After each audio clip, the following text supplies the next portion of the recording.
Hello everyone, আসসালামু আলাইকুম। আপনারা এখানে একটি মুরগির শেড দেখতে পাচ্ছেন।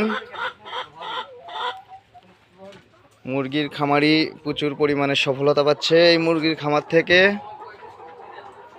এখানে দেখতে পাচ্ছেন ধারাবাহিকভাবে একটা, দুইটা, তিনটা লেয়ার দিয়ে তিনটা ধাপে রাখা হয়েছে মুরগিগুলোকে।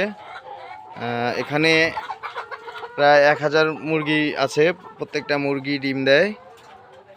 ভাই, এটা কতদিন পরে ডিম ডিম দেওয়া শুরু করছে? আচ্ছা, প্রথম 127 দিন মুরগিগুলোকে লালন পালন করার পরে তারপরে থেকে একাধারে কতদিন ডিম দেবে?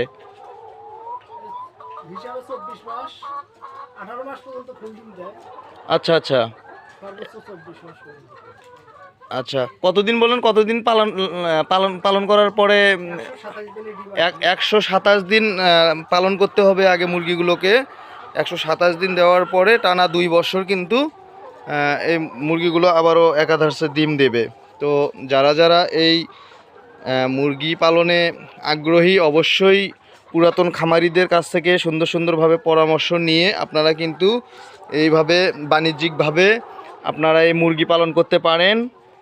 এখানে শেডটি খুব সুন্দরভাবে একটা শেড দেওয়া হয়েছে। এখানে মুরগিগুলোর ঠোঁট আপনারা কাটা দেখতে পাচ্ছেন। আমি আরেকটু ক্লিয়ার করে আপনাদেরকে দেখাই। এই যে মুরগিগুলোর কিন্তু প্রত্যেকটা মুরগির কিন্তু ঠোঁটগুলো কেটে দেওয়া হয়েছে, কারণ ওরা অনেক বেশি ঝগড়া করে। এই মুরগিগুলো অনেক বেশি রাগান্বিত হয়।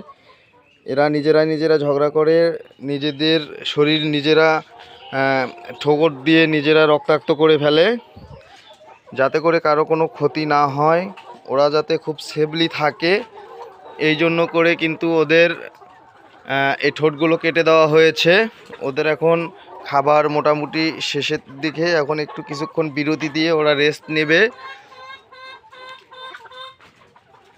এরা কিন্তু একটানা 2টা বছর এভাবেই ডিম দেবে। এটা কিন্তু অনেক সুন্দর একটা প্রজেক্ট। আপনারা দেখতে পাচ্ছেন অনেকগুলো মুরগি।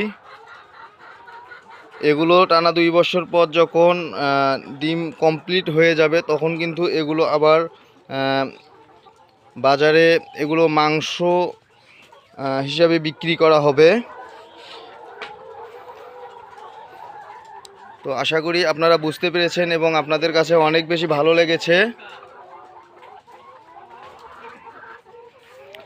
ভাই, এইটা যখন 2 বছর টানা ডিম দেয়া শেষ করবে, ডিমটা দেওয়ার পরে আবার এগুলো কি করবে? বাজারজাত করবে, মাংস হিসেবে বাজারজাত হবে। তো যারা যারা আমার অডিয়েন্স এই ভিডিওগুলো দেখবেন, তাদের মোটামুটি একটা প্রাথমিক ধারণা হয়ে গেছে। যারা এরকম পুরাতন চাষি বা পুরাতন খামারি আছে, নিচে কিন্তু আবার একটা পুকুরও দেখতে পাচ্ছেন। উপরে মুরগির চাষ হচ্ছে, নিচে কিন্তু এই মুরগির যে লিটার বা মুরগির যে মল আছে, এটা দিয়ে কিন্তু আবার নিচে মাছের খাদ্য বা ফিড হিসাবে ব্যবহার হচ্ছে। তো এইভাবে কিন্তু অধিক লাভবান হতে পারেন আপনারা।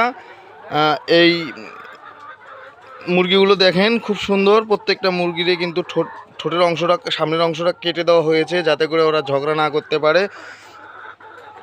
তো সবাই ভালো থাকবেন, সুস্থ থাকবেন, সবসময় ভালো সঙ্গে থাকবেন। যাদের এরকম পুকুর নিচে আছে এবং পুকুরের উপরে এরকম একটা খামার দেওয়ার পরিকল্পনা রয়েছে, অবশ্যই দিতে পারেন।